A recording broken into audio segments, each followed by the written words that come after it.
দর্শক বন্ধুরা, আপনারা দেখছেন আপনাদের প্রিয় চ্যানেল কমটেক এসপি। তো চলে এসেছি অন্য দিনকার মতো নতুন একটি আপডেট ভিডিও নিয়ে।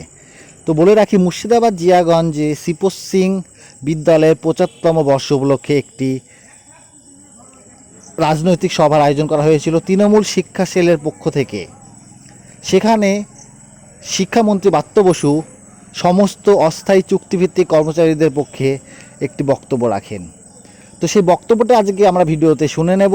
তার আগে বলে রাখি, চ্যানেলে যারা নতুন তারা অবশ্যই চ্যানেলটিকে সাবস্ক্রাইব করবেন এবং ভিডিওটি ভালো লাগলে অবশ্যই একটি লাইক করবেন। তো চলুন ভিডিওতে যাওয়া যাক।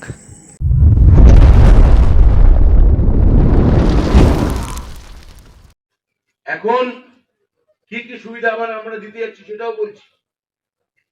আমরা এসএসকেএমএসকে সম্প্রসারক সম্প্রসারিকা যারা আছেন, রাজ্যের বিদ্যালয় শিক্ষা বিভাগ এবং তার অধীনস্থ বিভিন্ন অফিসে 32,030 জন সহায়ক সহায়িকা,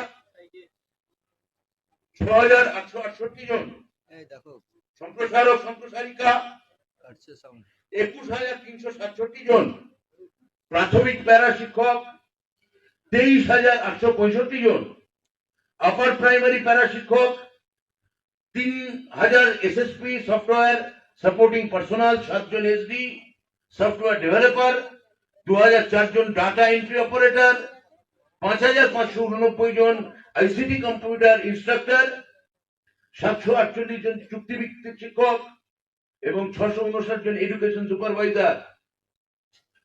এদের প্রত্যেককে এই ইন্টারিম যে নতুন স্কিম, আমাদের এই ফাইল মুখ্যমন্ত্রী গত সপ্তাহে ক্যাবিনেট করে ছেড়েছেন, মুখ্যমন্ত্রী এটা বিশেষ যোগ দিয়েছেন। এই প্রত্যেককে এইভাবে ইন্টার্নশিপে নিয়ে এসে তার চাকরির নিশ্চয়তা দেওয়া হচ্ছে। এবার আমার সঙ্গে সংগঠনের নিয়মিত বৈঠক হয়, সংগঠন অনেক দাবি দেওয়া করে, তার কিছুটা আমরা রাখতে পারি, কিছুটা পারি না, কিন্তু প্রত্যেকবারই এই সরকার আলোচনার টেবিল থেকে কখনো সরে আসেনি। সরকার শুধু এটুকু বলছে, শিক্ষা সেল শুধু আপনাদের দায়িত্ব নিয়ে এটুকু বলছে, সরকারের সঙ্গে মুখোমুখি বসতে যাবেন না।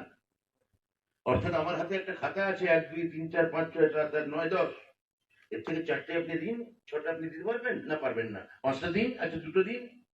এই দর কষাকষি মমতা ব্যানার্জি সরকারের সঙ্গে চলে না।